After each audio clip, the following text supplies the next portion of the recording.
Maoist party ఇక ఉండదా? ఇన్నేళ్ల పోరాటానికి, ఇన్ని దశాబ్దాల ప్రాణ త్యాగాలకి ఇక పూర్తి స్థాయిలో ఫుల్ స్టాప్ పడబోతుందా? మావోయిస్టు పార్టీ రిలీజ్ చేసిన ఒక ప్రకటన, ఒక లెటర్ ఇప్పుడు ఇవే ప్రశ్నలను లేవనెత్తుతోంది. ఆయుధాలు వీడేందుకు తాము సిద్ధంగా ఉన్నామని మావోయిస్టులు లేఖలు విడుదల చేశారు. మహారాష్ట్ర, మధ్యప్రదేశ్, ఛత్తీస్గఢ్ రాష్ట్రాల సీఎంలకు ఈ లేఖలు పంపించారు. 3 రాష్ట్రాల్లో కూంబింగ్ ఆపరేషన్ నిలిపివేయాలంటూ వారు డిమాండ్ చేశారు. అనంతరం ఆయుధ విరమణ తేదీని ప్రకటిస్తామంటూ వెల్లడించారు.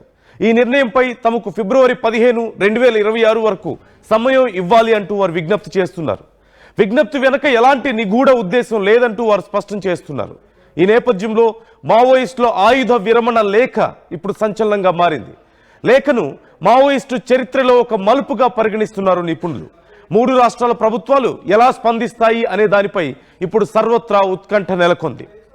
ఇప్పుడు మావోయిస్టులు రాసినటువంటి లేఖని ఇటు ప్రభుత్వాలు, ముఖ్యంగా కేంద్రం ఏం ఆలోచించబోతుంది ఈ లేఖ మీద అనేది ఒక అంశం అయితే, ఇక పూర్తి స్థాయిలో మావోయిస్టులు మేము ఆయుధాలు వదిలేయబోతున్నాం అంటూ ప్రకటించడాన్ని మీరు ఎలా అర్థం చేసుకుంటున్నారు? ఇక మావోయిస్టు పోరాటాలు, మావోయిస్టు ఎదురు కాల్పులు, ఆ ఉద్యమాలు ఇక ఉండవా? కేంద్రం మొత్తం మీద ఆపరేషన్ కగార్ ఉద్దేశాన్ని సాధించగలిగిందా?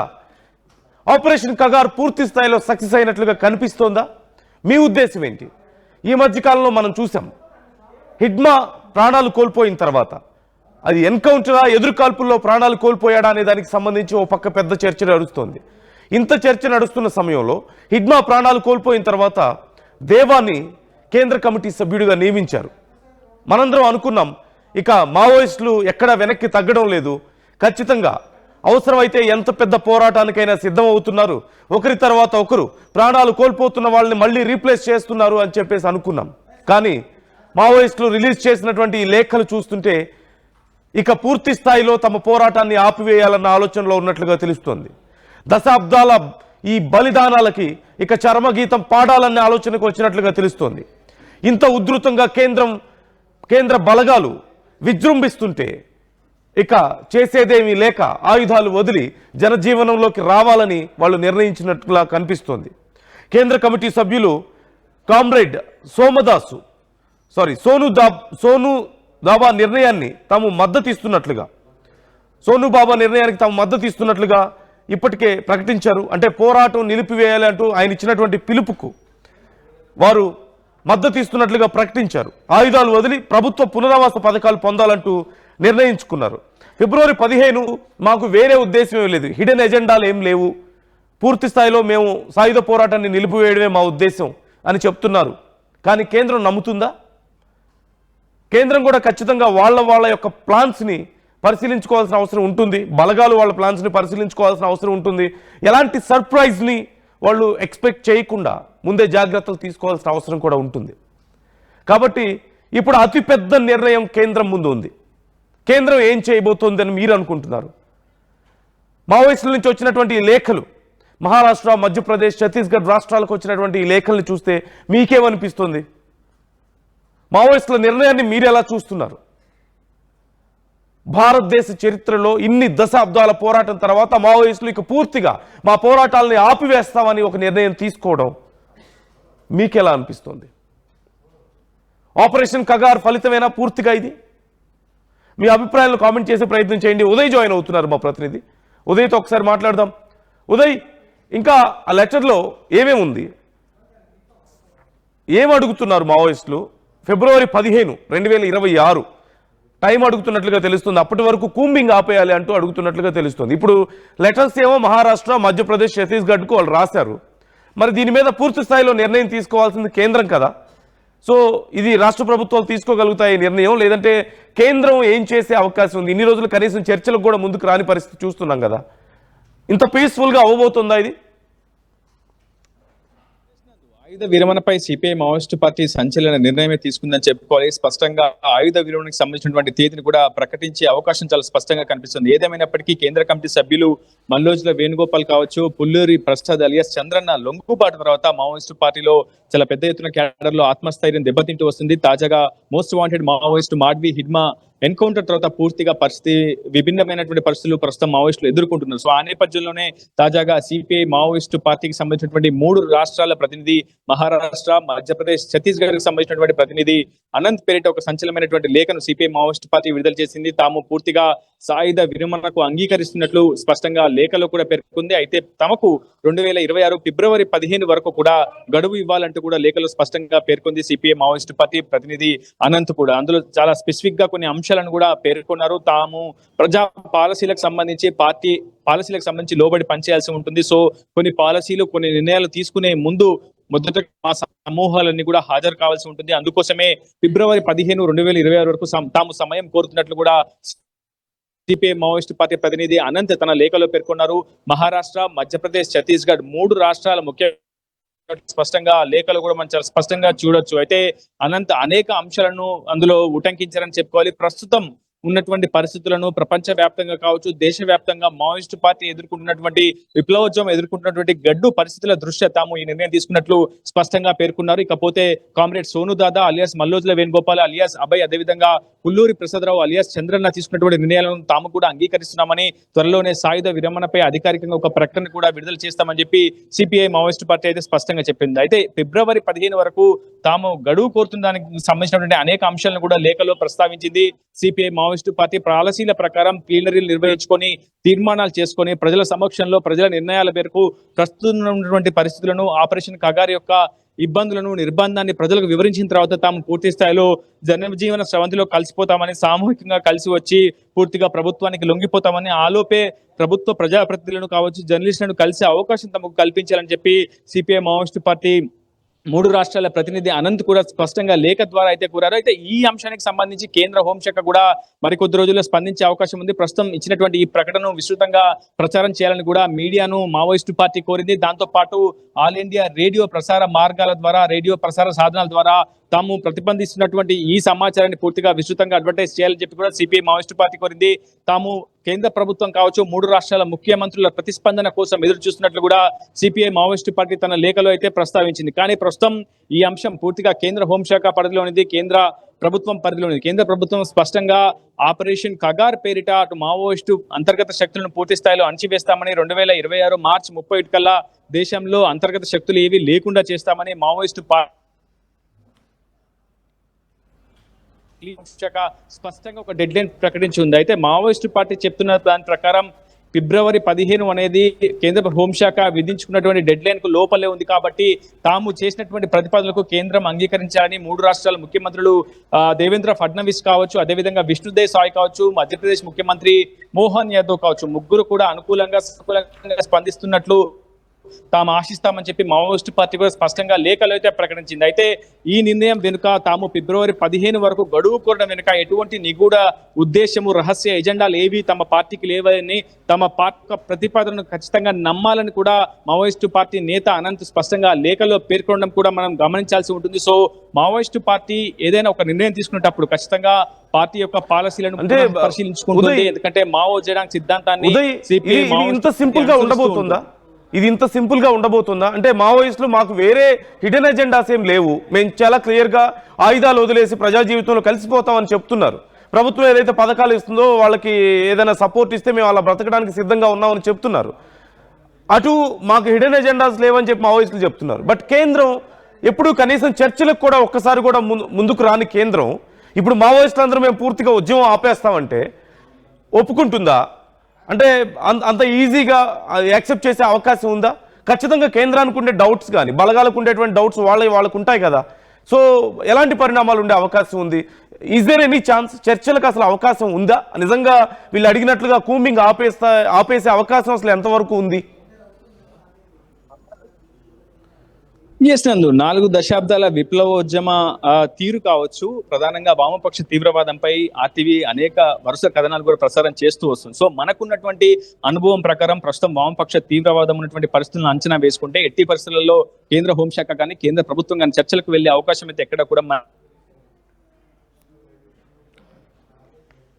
కూడా గతంలో విడుదల చేసినప్పటికీ దీనికి సంబంధించి కేంద్రం నుంచి కావచ్చు, ఆయా రాష్ట్ర ప్రభుత్వం నుంచి కూడా స్పందన కూడా రాని పరిస్థితి. సో ప్రస్తుతం 3 రాష్ట్రాల ముఖ్యమంత్రులను ప్రధానంగా మూడు రాష్ట్రాల ముఖ్యమంత్రి సిపిఐ మావోయిస్టు పార్టీ పెట్టుకుంది. అందులో కూడా ప్రధానంగా మనం గమనిస్తే మహారాష్ట్ర, మధ్యప్రదేశ్, ఛత్తీస్గఢ్, మధ్య భారతంలో ఉన్నటువంటి ఈ మూడు రాష్ట్రాల్లో పూర్తిగా మావోయిస్టు పార్టీ ప్రాబల్యం అధికంగా ఉంటుంది. దండకారణ్యం కూడా ఈ మూడు రాష్ట్రాల పరిధిలోనే విస్తరించి ఉంది. సో ముగ్గురు రాష్ట్రాల ముఖ్యమంత్రులకు ఒక స్వల్ప ఊరట కోసం మావోయిస్టు పార్టీ లేఖను విడుదల చేసిందని చెప్పుకోవాలి. ఎట్టి పరిస్థితుల్లో కేంద్ర హోంశాఖ కానీ కేంద్ర ప్రభుత్వం కానీ చర్చలకు వెళ్లే పరిస్థితి మాత్రం ఏ మాత్రం కూడా మనకు కనిపించట్లేదు. ఎందుకంటే ఒకవైపు శత్రువు బలహీనంగా ఉన్నటువంటి తరుణంలో చర్చలకు ఆస్కారం కల్పించడం అది ఓటమిగానే భావిస్తున్నట్లు కేంద్ర హోంశాఖ గతంలోనే తన అభిప్రాయాన్ని పరోక్షంగా వెల్లడించింది.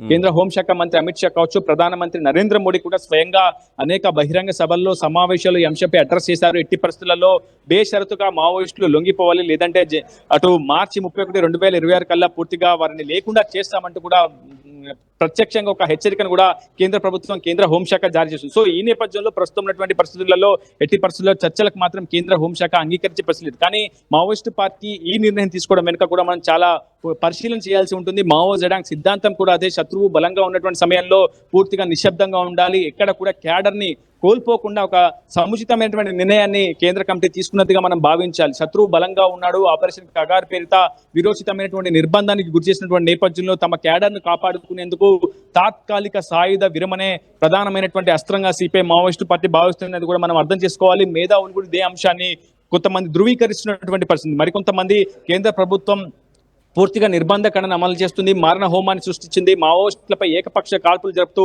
ఎదురు కాల్పుల పేరిట కట్టుకథలల్లి మావోయిస్టులను లేకుండా చేస్తుంది. ఇది రాజ్యాంగ సూత్రాలకు విరుద్ధంగా కేంద్రం ప్రవర్తిస్తుందంటూ కూడా అటు పౌర హక్కుల నేతలు ఆరోపిస్తున్నప్పటికీ కేంద్ర హోంశాఖ మాత్రం చాలా క్లారిటీగా పూర్తి స్థాయిలో ఏకపక్షంగానే వ్యవహరిస్తుందని చెప్పుకోవాలి. ప్రధానంగా బేషరతుగా లొంగిపోయినటువంటి మావోయిస్టులకు భద్రత కల్పిస్తాం, జనజీవన స్రవంతిలో కల్పిస్తాం, పూర్తిగా వాళ్ళకి కావాల్సినటువంటి హక్కుల విషయంలో కావచ్చు, వాళ్ళపై ఉన్నటువంటి కేసుల విషయంలో ప్రభుత్వం తరపున సహకరిస్తాం, పునరావాసన ప్యాకేజ్ కల్పిస్తామని చెప్పి కేంద్రం చెప్తుంది. కానీ ప్రస్తుతం చర్చలకు మాత్రం నిర్ణయం ప్రకారం ఆయన చెప్పిన దాని ప్రకారం మేము లొంగిపోవడానికి అంటే మేము ఆయుధాలు వదిలేసి సమాజంలోకి రావడానికి మేము నిర్ణయం తీసుకున్నాం అంటున్నారు.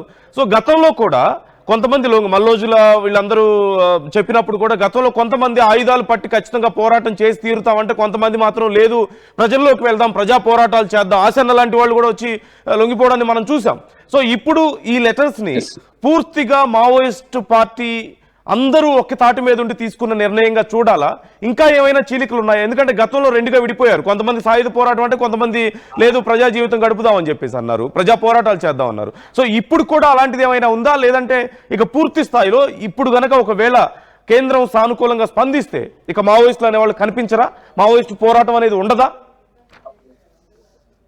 ప్రస్తుతం ఈ లేఖకు సంబంధించినటువంటి అంశంలో మరింత సమయం తీసుకోవాల్సినటువంటి అవసరం అయితే ఎంతైనా ఉంది. ఎందుకంటే ఎప్పుడైనా సరే మావోయిస్టు పార్టీ తన అభిప్రాయాన్ని కావచ్చు, ఒక నిర్ణయాన్ని ప్రకటించే ముందు ప్రధానంగా కేంద్ర కమిటీ లేదా పొలిట్ బ్యూరో చాలా కీలకమైనటువంటి సమావేశం నిర్వహించుకుంటుంది. ఆ తర్వాత ఈ లేఖ విడుదల చేస్తుంది. ప్రస్తుతం పొలిట్ బ్యూరోకు సంబంధించినటువంటి మావోయిస్టు పార్టీ ప్రధాన కార్యదర్శి తిప్పరి తిరుపతి అలియాస్ దేవ్జీ ఆచూకీ ఎక్కడ ఉందో ప్రస్తుతం ఇప్పటి వరకు కూడా అటు మావోయిస్టు పార్టీ నుంచి కానీ అదేవిధంగా భద్రతా బలగాల నుంచి కానీ ఒక క్లారిటీ లేదు. ఇన్ని లేఖలు విడుదల చేసినటువంటి CPI maoist party Tippiri Tirupati alias Devji పోలీసుల అదుపులోనే ఉన్నాడని, లేదంటే మావోయిస్టు నేత భద్రంగానే ఉండని అంశానికి సంబంధించి కూడా ఇప్పటివరకు సిపిఐ మావోయిస్టు పార్టీ కావచ్చు, ప్రస్తుతం ఎంసీసీ ప్రతినిధిగా ఉన్నటువంటి అనంత్ కూడా ఎటువంటి క్లారిటీ లేఖలు అయితే స్పష్టం చేయలేదు. సో ఇది కేవలం 3 రాష్ట్రాలకు సంబంధించినటువంటి ఎంఎంసీ కమిటీకి సంబంధించినటువంటి ప్రతినిధిగా అనంత లేఖ రాసిన మాత్రమే మనం పరిగణించాల్సి ఉంటుంది. కేంద్ర కమిటీ పొలిట్ బ్యూరోలో ఈ అంశంపై ఎటువంటి నిర్ణయం తీసుకోలేదని కూడా మనకు చాలా స్పష్టంగా ఒక అవగాహనకైతే మనం రావచ్చు. ప్రస్తుతం పొలిట్ బ్యూరోలో కేవలం ఉప్పాల లక్ష్మణరావు అలియాస్ గణపతితో పాటు జార్ఖండ్ కి చెందినటువంటి మిషిర్ బెస్రా యాక్టివ్ గా ఉన్నట్లు మనకు సమాచారం.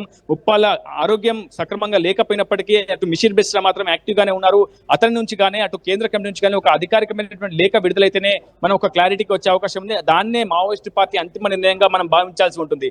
కేవలం 3 రాష్ట్రాల యొక్క ప్రతినిధి రాసినటువంటి లేఖను మనం ప్రామాణికంగా చేసుకొని మావోయిస్టు పార్టీ పూర్తిగా జనజీవన స్రవంతిలో కలిసిపోతుందని మనం పూర్తిగా చెప్పలేము, ధృవీకరించలేము. కానీ ప్రస్తుతం సిపిఐ మావోయిస్టు పార్టీ 3 రాష్ట్రాల ప్రతినిధి అనంత రాసిన లేఖ మాత్రం అందరినీ కూడా ఆలోచింపజేస్తుంది. ప్రస్తుతం లొంగిపోయినటువంటి సీనియర్ నేతలు మల్లోజుల వేణుగోపాల్ కావచ్చు, పుల్లూరి ప్రసాదరావు కావచ్చు, ప్రభుత్వానికి అటు మావోయిస్టు పార్టీకి కొంత సారథిగా కావచ్చు, వారధిగా నిలిస్తే మాత్రం చర్చలకు సంబంధించి ఒక క్లారిటీ కావచ్చు, లేదంటే కూంబింగ్ సర్చింగ్ ఆపరేషన్ నిలిపివేసే అవకాశాలు కొంత సత్ఫలితాలను అటు మావోయిస్టు పార్టీ పొందే అవకాశం కనిపిస్తోంది. నందు రైట్, థ్యాంక్ యూ ఉదయ్. ఎప్పటికప్పుడు అప్డేట్స్ అందిస్తూ ఉండండి. ఈ అంశానికి సంబంధించి చాలా ప్రశ్నలు వస్తున్నాయి, ఎన్నో రకాల అనుమానాలు వస్తున్నాయి. ఇటు కేంద్రం విషయంలోనూ ఇటు మావోయిస్టులు రిలీజ్ చేసినటువంటి లేఖలోనూ ఎన్నో అనుమానాలు, ఎన్నో ప్రశ్నలు ఇక్కడ మనం చూస్తూనే ఉన్నాం. మొత్తం మీద ఇదొక చారిత్రాత్మక నిర్ణయం. దశాబ్దాల మావోయిస్టు పోరాటానికి ఫుల్ స్టాప్ పెడతామంటూ రిలీజ్ అయినటువంటి ఈ లేఖలు ఖచ్చితంగా చరిత్రలో నిలిచిపోయేటువంటి నిర్ణయం. కేంద్రం చేసినటువంటి ఆపరేషన్ కగార్ పూర్తి స్థాయిలో ఫలితం చూపించింది అనడానికి ఈ లేఖలు ఖచ్చితంగా ఒక నిదర్శనంగా మనం చూడాలి. But is it going to end now? ఇప్పుడు పూర్తిగా ఆగిపోబోతుందా? ఇక్కడితో ఇక మావోయిస్టు ఉద్యమం ఉండదా? మావోయిస్టులందరూ నిజంగానే ప్రజల్లో కలిసి జీవించగలుగుతారా? ఇదంతా అసలు జరిగే పనేనా? అసలు కేంద్రం ఆలోచన ఏంటి? కేంద్రం నిజంగా గతంలో చర్చలకు కూడా సిద్ధంగా లేని కేంద్రం ఇప్పుడు కూంబింగ్ ఆపేయమంటే ఆపేస్తారా? కేంద్రానికి అనుమానం వచ్చే అవకాశం ఉంటుంది ఖచ్చితంగా. సెకండ్ థాట్స్ ఎన్నో వస్తాయి. అంటే ఈ లెటర్లో మాకు హిడెన్ ఎజెండాస్ లేవు, నిగూఢమైనటువంటి ప్లాన్స్ ఏం లేవు, మాకు ఆలోచనలు ఏమి లేవు అని చెప్తున్నారు. కానీ కేంద్రం నిజంగా అలా ఆలోచించగలుగుతుందా? సెంట్రల్ గవర్నమెంట్ ఖచ్చితంగా చాలా ఇన్సెక్యూరిటీస్ ఉంటాయి. ఇలాంటి విషయంలో పూర్తి స్థాయిలో నమ్మే అవకాశం అయితే ఉండదు. నిజంగా కూంబింగ్ ఆపేసే అవకాశం ఉంటుందా అంటే అది ఉండదు. కానీ ఇది మాత్రం ఒక సంచలన నిర్ణయమే. మరి ఇప్పుడు కేంద్రం ఏం చేయబోతోంది? మావోయిస్టులు చాలా బలహీనంగా కనపడుతున్నారు కాబట్టి ఎలా ఆలోచించబోతున్నారు? అడ్వాంటేజ్ తీసుకుంటారా ఇలాంటి సందర్భంలో? లేదంటే ఇప్పటికైనా సరే చాలామంది లెఫ్ట్ వాదులు కానీ లేదంటే ప్రజలు కోరుతున్నట్లుగా మావోయిస్టులు కూడా మనుషులే, వాళ్ళతో డిస్కస్ చేయండి, చర్చించండి అని చెప్తున్నటువంటి మాటలు కేంద్రం వింటుందా? What you think about this? మీ అభిప్రాయం ఏంటి? అసలు ఏం జరగబోతుంది? ఏం జరిగే అవకాశం ఉంది? అసలు ఇలాంటి ఒక నిర్ణయానికి మావోయిస్టులు రావడాన్ని మీరు ఎలా చూస్తున్నారు? అండ్ అఫ్ కోర్స్ ఖచ్చితంగా ఆపరేషన్ కగార్ ఫలితమే ఇది కనపడుతుంది. So try to comment your opinions. ఒక జర్నలిస్ట్తో మావోయిస్టులు మాట్లాడినటువంటి ఒక వీడియో ఆర్టీవీ దగ్గర ఉంది. ఎక్స్క్లూజివ్గా మీకు నేను ఆ వీడియోని చూపించబోతున్నాను. Please take a look. थोड़ा रुकिए जी। थोड़ा 5 मिनट होल्ड कीजिए। अच्छा ठीक है, मैं तो 5 मिनट में कॉल करूं आपको? नहीं मैं कंटिन्यू रखिए बस। जी, अब हम बातचीत कर सकते हैं? हाँ जी जी मैं जी बताइए, बोलिए। मैं पढ़ दूं स्टेटमेंट? नहीं, मैं आपसे पहले मैं बात कर लेता हूँ। अच्छा आनंद दादा, क्योंकि ये बात जो है ये दर्शकों तक पहुंचाने के लिए है, सरकार तक पहुंचाने के लिए है, तो पहले मैं अपना परिचय दे देता हूँ। मैं संजय ठाकुर हूँ, विस्तार न्यूज से। आप हमसे संपर्क करना चाहते थे, अगर आप बता पाए कि आपकी पहचान क्या है, उसके बाद हम बातचीत आगे बढ़ाते हैं। जी फिलहाल तो मेरा नाम अनंत ही है जी। मैं मध्य प्रदेश, महाराष्ट्र, मध्य प्रदेश और छत्तीसगढ़ स्पेशल जोनल कमेटी का सदस्य हूँ। जी मतलब एमएमसी एचजेडसी का सदस्य हूँ जी। और एक प्रवक्ता के तौर पर ये प्रेस रिलीज जारी कर रहा हूँ जी। तीनों राज्य के मुख्यमंत्रियों के नाम पर। जी आप अभी फिलहाल एमएमसी जोन के प्रवक्ता के तौर पे जनता के सामने अपनी बात रखना चाहते हैं और सरकार के सामने भी बात रखना चाहते हैं। जी, अगर आप बता देंगे आप क्या कुछ बात रखना चाहते हैं, उसके बाद मैं अपने कुछ सवाल पूछ लूंगा आपसे। ठीक है, मैं स्टेटमेंट ही पढ़ देता हूँ सीधा। जी बिल्कुल। प्रति श्री देवेंद्र फडणवीस मुख्यमंत्री महाराष्ट्र राज्य, श्री विष्णुदेव साय, विजय शर्मा मुख्यमंत्री और गृह मंत्री छत्तीसगढ़ राज्य, श्री मोहन यादव मुख्यमंत्री मध्य प्रदेश राज्य। मैं Anant Maharashtra, Madhya Pradesh, Chhattisgarh special zonal committee MMC zone के प्रवक्ता के तौर पर आप तीनों राज्य की सरकारों को एक निवेदन पत्र जारी कर रहा हूं। हाल ही में हमारे पार्टी के केंद्रीय कमेटी के सदस्य व polit bureau member comrade Sonu दादा ने देश दुनिया की बदलती परिस्थितियों का मूल्यांकन करते हुए हथियार त्याग कर सशस्त्र संघर्ष को अस्थायी रूप से विराम देने का जो निर्णय। సో ఇక్కడ మనకు క్లియర్ గా కనిపిస్తుంది ఒక జర్నలిస్ట్ తో ఆ లేఖలో ఏముందో అనంత్ చెప్తున్నారు. మహారాష్ట్ర ముఖ్యమంత్రికి, మధ్యప్రదేశ్ ముఖ్యమంత్రికి, ఛత్తీస్గఢ్ రాష్ట్రాల ముఖ్యమంత్రులకి మావోయిస్టులు రిలీజ్ చేసినటువంటి లేఖను ఒక జర్నలిస్ట్ ద్వారా ఆయన చదివి వినిపించారు. ఇప్పుడు ఆ ఆడియోని నేను మీకు వినిపించాను. సో అందులో క్లియర్గా ఉంది, మేము ఆయుధాలు వదిలి ప్రభుత్వం మాకు అందించేటువంటి ఆ పథకాల ద్వారా మేము సాధారణ జీవితంలోకి రావడానికి మేము సిద్ధంగా ఉన్నామని చెప్తున్నటువంటి ఆడియో అందులో క్లియర్గా కనిపిస్తోంది. ఇప్పుడు కేంద్రం విషయంలో ఒక కీలకమైనటువంటి సమస్య కూడా ఉంది. ఒకవేళ నిజంగా మొన్న హిడ్మా విషయంలో హిడ్మా ఒక ట్రీట్మెంట్ కోసం వచ్చినప్పుడు అతన్ని ఎన్కౌంటర్ చేసి ఆ తర్వాత అది ఒక ఎదురుకాల్పుల్లో ప్రాణాలు కోల్పోయినట్లుగా అతని భార్యని ఎదురుకాల్పుల్లో కోల్పోయినట్లుగా చిత్రీకరించారంటూ పెద్ద ఎత్తున ప్రచారం జరగడాన్ని మనం చూసాం. మావోయిస్టుల నుంచి చాలా వ్యతిరేకత వచ్చింది. బంద్ కూడా మనం చూసాం దేశవ్యాప్తంగా హిడ్మా ఎన్కౌంటర్కి వ్యతిరేకంగా. ఈ నేపథ్యంలో ఇప్పుడు ఇలాంటి ఒక లేఖ రిలీజ్ చేసిన తర్వాత ప్రజలందరి ముందు